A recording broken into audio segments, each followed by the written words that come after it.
Bom, pessoal, quem tem assistido os meus vídeos deve ter visto que a minha intenção com esse canal é, a partir de alguns temas, lançar sementes de reflexão para que você possa reavaliar a maneira como você olha para a realidade, né? Se a sua mentalidade for um terreno fértil para essas reflexões, não apenas essas, mas para outras reflexões, eu peço que você se inscreva no meu canal, que você envie esse vídeo para alguém se você achar que pode ajudá-lo também nessa jornada reflexiva que é a vida.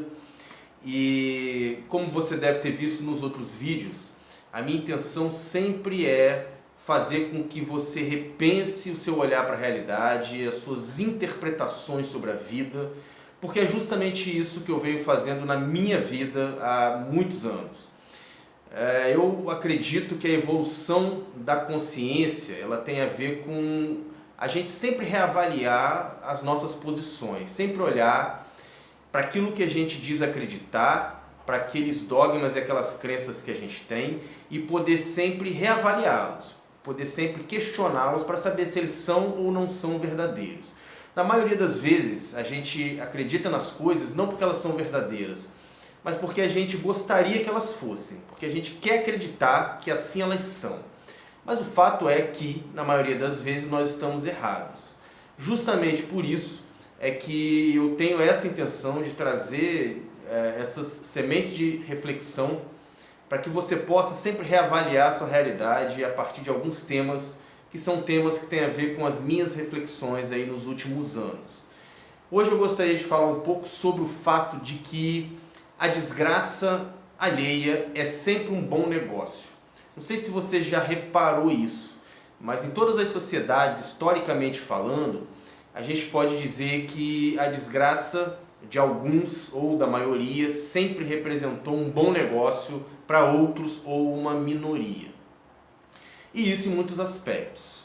Um dos autores que eu li e que argumentava a respeito disso há algum tempo já, o nome dele é Jean Baudrillard. Ele é um intelectual francês, morto em 2006, 2007, não tenho certeza, e escreveu um livro muito bom chamado A Sociedade de Consumo. Esse livro é ali do final da década de 70, mas que ele já tinha entendido muitos aspectos do funcionamento do tipo de sociedade que a gente vive, que é a sociedade de consumo. Então, nesse livro, logo no começo, ele apresenta algumas estatísticas e ele mostra como a desgraça faz o sistema girar e sempre ter bons negócios. Ou seja, se o indivíduo tem obesidade mórbida, isso vai ser bom para o sistema, porque ele vai ter que gastar dinheiro com médico, com remédio, com academia, com dietas e muitas outras coisas, né? Além de roupa, obviamente, que se ele for emagrecendo, ele vai ter que ir mudando, né, o número da roupa dele com o tempo. Então ele tem gastos aí enormes a serem feitos em diversas esferas da vida. Num outro caso também, para uma marca que vende carro, por exemplo, é melhor que o cara que comprou o seu carro tenha sempre algum problema no carro, sempre dê algum problema. Porque assim ele vai ter que gastar dinheiro com peça, vai ter que gastar dinheiro com mecânico, vai ter que gastar dinheiro com revisão e outras coisas mais. A gente podia dar 1000 exemplos aqui sobre como a desgraça faz com que o sistema gire de uma maneira que seja boa para algumas pessoas e não para outras pessoas. Mas eu acho que esses dois exemplos já dão conta de explicar para a gente o quanto isso é verdadeiro. E esse tema me veio à mente. Eu já tenho lido sobre isso, estudado sobre isso há algum tempo, mas eu estava assistindo uma série na Netflix chamada Suburra, Sangue em Roma, que conta a história aí da máfia italiana, né, dos diversos grupos da máfia italiana e das disputas entre esses grupos.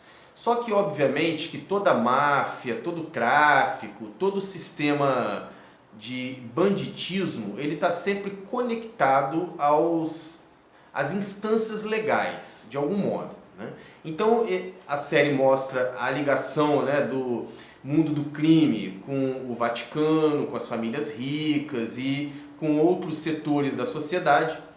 E num certo momento da série, eles mostram como o cuidado com os refugiados que chegam à Europa constantemente já há algum tempo, como a desgraça dos refugiados se torna lucrativo para algumas ONGs, né, para algumas organizações. E é óbvio que o problema aí não é porque é uma ONG, é porque os indivíduos que estão à frente de algumas ONGs, como os indivíduos que estão à frente de alguns governos, de algumas empresas e de algumas instituições, estão mal intencionados. Né? Isso ocorre com indivíduos em qualquer área da sociedade. Mas lá ele mostra como é que a desgraça dos refugiados pode gerar muito lucro para certas organizações. Ou seja, quanto mais refugiados, quanto mais desgraçados forem esses refugiados, maior é o lucro recebido por refugiado por essa organização não governamental. E óbvio que muitas pessoas que estão ligadas no fato de que a desgraça gera lucro, estão com os olhos fitos em todas as coisas que podem gerar esse tipo de lucro. A série só mostra uma possibilidade disso acontecer, e isso de fato acontecendo na Europa dos tempos atuais. Como tem muitos refugiados, eles precisam de algum cuidado, e muita gente que defende a ida deles para lá não é por uma questão humanitária, infelizmente. Devia ser porque eles são humanos e eles merecem um lugar no mundo, principalmente porque eles foram expulsos de algum modo do seu país, seja por violência, seja por guerra, seja por falta de perspectiva de emprego ou de sobrevivência. Então isso é muito interessante porque esse não é um traço dos tempos atuais, isso não surgiu no século XX e vem se perpetuando agora. Porque se a gente voltar lá em Jesus, a gente vai ver que 2000 anos atrás ele já tinha se dado conta disso. E já tinha alertado o povo em relação a isso. Por isso eu acho tão importante eu alertar quem quer que esteja me assistindo para esse ponto, porque é um traço repetitivo na existência humana e na organização humana enquanto sociedade. Então, ele lá em Mateus 23 faz uma reflexão muito interessante a respeito disso. Ele diz o seguinte: os mestres da lei e fariseus estão assentados na cadeira de Moisés, ou seja, Jesus está dizendo, a princípio, no início do discurso dele, de quem ele está falando. E que ele está falando sobre os mestres da lei e sobre o lugar de importância social que eles ocupam naquela sociedade. Então eles ocupam a cadeira de Moisés, ou seja, o lugar de autoridade entre os judeus daquele contexto. E aí ele diz: ai de vós, mestres da lei e fariseus hipócritas, fechais o reino dos céus aos homens. Vós mesmos não entrais, nem deixais entrar os que querem. Ai de vós, mestres da lei e fariseus, hipócritas, devorais as casas das viúvas sob desculpa de prolongadas orações. Por isso sofrereis mais rigorosamente. Isso é muito interessante porque isso mostra uma prática que os mestres da lei e os fariseus tinham naquela época, e que era de visitar as viúvas. Então existiam algumas viúvas na região e eles iam visitar essas viúvas, mas eles também não iam por amor às viúvas ou por terem de algum modo se identificado com a dor delas, no sentido de ir ali para diminuir a dor delas. Mas o que Jesus disse, não, sob o pretexto de prolongadas orações, vocês vão ficando na casa delas e vão devorando o que elas têm, a comida delas, o tempo delas, a fé delas, sob o pretexto de fazer o bem. Então ele mostra já, de um modo bastante claro, até porque ele estava dizendo isso para uma multidão de indivíduos, se você for ler o contexto você vai ver, e além disso está dizendo isso diretamente para os mestres da lei e fariseus que estavam naquele ambiente, que a intenção deles, apesar de não parecer, era de devorar as pessoas, ou seja, era de se dar bem em cima da desgraça alheia. A minha pergunta é: qual que é a sua motivação quando você se compadece de alguém? Ou, para que você possa se resguardar desse tipo de gente, qual que é a intenção das pessoas que vêm até você, caso você esteja numa situação de desvantagem ou de desgraça? Sempre vai ter um monte de gente apresentando soluções milagrosas para o seu problema, e muitas vezes ela não tem nenhuma solução para o próprio problema dela.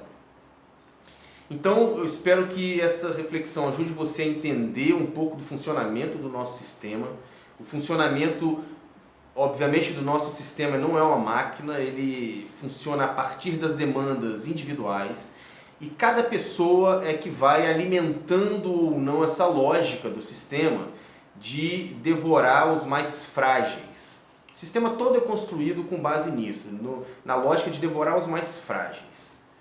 Se esse vídeo fez sentido para você, eu peço que você se inscreva no meu canal, como eu já pedi lá no começo, e passe esse vídeo para alguém se você acha que essa reflexão pode ajudá-lo.